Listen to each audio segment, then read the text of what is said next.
Welcome back to NB Media and Content.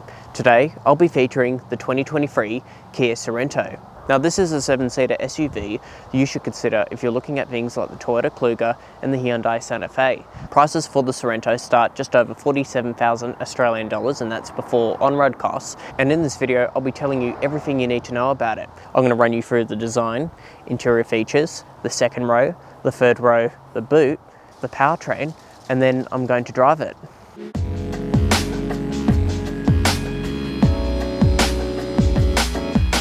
The Sorento has a price range from 47,000 going all the way just over 70,000 Australian dollars, and that's before on-road costs. The entry model gets things like cloth seats, an 8-inch touchscreen, 17-inch alloys, rear view camera, lane and blind spot assist, adaptive cruise control, and a 12.3-inch colour display. And it also comes standard with Apple CarPlay and Android Auto. The top specification is the GT-Line, which is the variant I am showing you, and that gets things like heated and ventilated seats, a panoramic sunroof.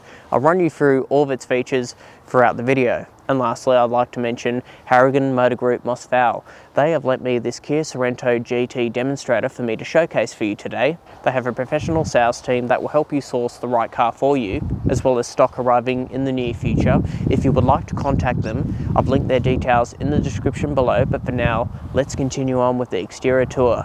Let's talk about the design of the Sorento. Up front, it features Kia's distinctive Tiger Nose radiator grille, full LED front headlights, unique to the GT grade, along with LED daytime running lights. If we move to the side, unique to the GT grade, it features 20-inch alloy wheels, along with the chrome strips along the window surrounds, roof rails, privacy glass. And if we come towards the back, as you can see, it features full LED rear combination lights, which look very nice in my opinion. And there are 7 colours to choose from. Clear white is free of charge, and the rest are a $695 additional cost. This one is finished in silky silver. Okay, moving on to the interior. If we have a look at the design, the overall layout is very futuristic and very stylish, and it feels very premium too, right down to the quality of materials. So on top of the dashboard, that all feels nice and squidgy, soft. You've got this cheese grater effect on the trim here, nice Napa leather seats, and to get comfortable, the steering offers both tilt and reach adjustment, and the seats can be controlled electronically with the additional lumbar support. And this is a GT grade, so what that includes is a panoramic glass sunroof, these Napa leather chairs that can be heated and ventilated in the front row, along with a heated steering wheel and a 12-speaker Bose audio system with a subwoofer. Okay, moving on to infotainment. I'm going to show you around this 10.25-inch touchscreen and show you how it works. Okay, this is the home layout. As you can see, you've got the driver profile, temperature, and a shaded map display. If I swipe it to the right, this is the main menu. You've also got some shortcut buttons on the side, physical knobs for the radio and tuner. And in terms of features, it has inbuilt navigation, AM, FM and digital radio, as well as Bluetooth for audio and telephone, wireless Android Auto and wireless Apple CarPlay. Specific to this GT grade, it features a 360 reversing camera, and you can select different angles depending on what you want to see around the car. It also features rear cross traffic alerts, autonomous emergency braking, exit emergency assistant, radar cruise control with semi-autonomous steering, junction assist, blind spot monitoring. And this is a cool feature. If I flick the indicators left and right, as you can see, 2 high quality cameras appear. Okay, moving on to the digital display, it all runs off this 12.3-inch screen. In the center, you can change the menus right in front of you, so you can choose what you want to see. And if you select a different drive mode, for example, from Comfort, Eco, and Sport, with the dial here, it actually changes the driving theme.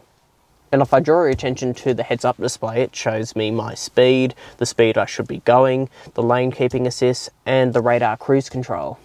And if we move on to practicality, the glove box is a decent size, along with the center console with this little lid here, 2 cup holders in the center, and if I open up this lid, a wireless phone charging pad with 3 USB-A charging ports, and on the doors, large bottle holders with some additional storage.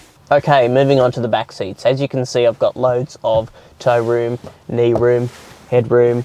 You can recline the seat back and forth, just like that, manually, as well as forwards and backwards on the base of the seat. And these 2 outboard seats can be heated as well.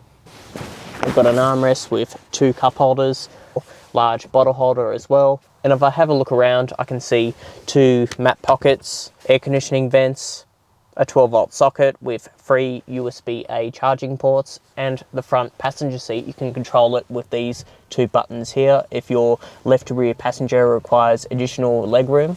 And for kids, the 2 windows have sunshades, and on these 2 outboard seats, ISOFIX points, and right behind me, 3 top tether points. Okay, moving on to the 3rd row. As you can see, I'm a full-size adult. I've got loads of headroom, and if you move the front seats forward, the 2nd row, I've got plenty of knee room. Toe room's a little bit squishy. However, for a short journey, adults will be fine in the back here. Although I'm pretty impressed considering I'm fitting in here and I'm quite tall. And if I just have a look around, both sides, there are some air conditioning vents, 2 USB-A charging ports, some additional storage, and 2 small cup holders, tie-down hook. And lastly, these 2 outboard seats are ISOFIX compatible, as well as 2 top tether points behind me. Moving on to boot space, as you can see, the GT line receives a power tailgate as standard. From what we can see, it's a pretty reasonable size with the 3rd row in place, about 187 litres of boot capacity. And if I just fold the 3rd row down with these levers, that will give it 616 litres of capacity. The overall space isn't too bad at all. And down here we have some additional storage for the cargo blind, and on the left side more space to keep valuables hidden, and underneath the Sorento a spare tyre. And to fold down the 2nd row, if I just push these 2 buttons here, that will automatically fold down the 2nd row, giving me a total of 211 litres of boot capacity. So overall the Sorento is pretty practical for a family. Now moving on to the powertrain. I have laid out all the key information on the screen, however I'll run you through the basics. The engine featured on this example is the 2.2 litre 4-cylinder turbo diesel, mated to an 8-speed sports automatic. It produces 148 kilowatts and 440 newton meters of torque. It's also backed up by Kia's 7-year unlimited kilometre warranty. Now that we've gotten the specifications out of the way, let's see how it drives. Okay, driving around in the Kia Sorento. So Kia actually developed some of their models on the Australian roads, so as you can see with the ride quality with the camera footage, the ride is quite smooth and refined. Overall, the ride quality is very similar to what you'd experience on a European car like a BMW X5. It's also very responsive considering this is a 7-seater SUV. And for a 4-cylinder diesel, thanks to the torque output, it's very responsive on the freeway and around the country roads.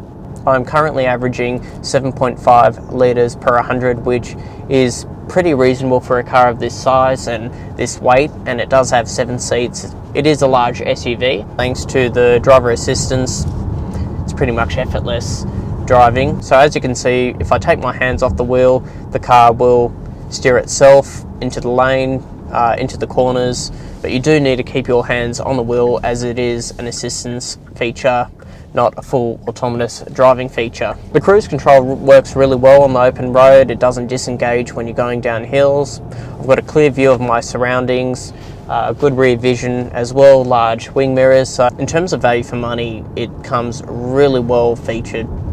I think Kia have come a very long way in terms of their range and products. So those are my first driving impressions. Let's wrap up the video with a verdict. So what do I think overall about the Kia Sorento, specifically the GT line? I really like the design, some really good equipment features, especially if you go for this GT grade. It's very luxurious inside. The Sorento is probably the best 7-seater SUV in its class. Thanks for watching. Please like this video, subscribe for more of my car related content, and I'll see you in the next film.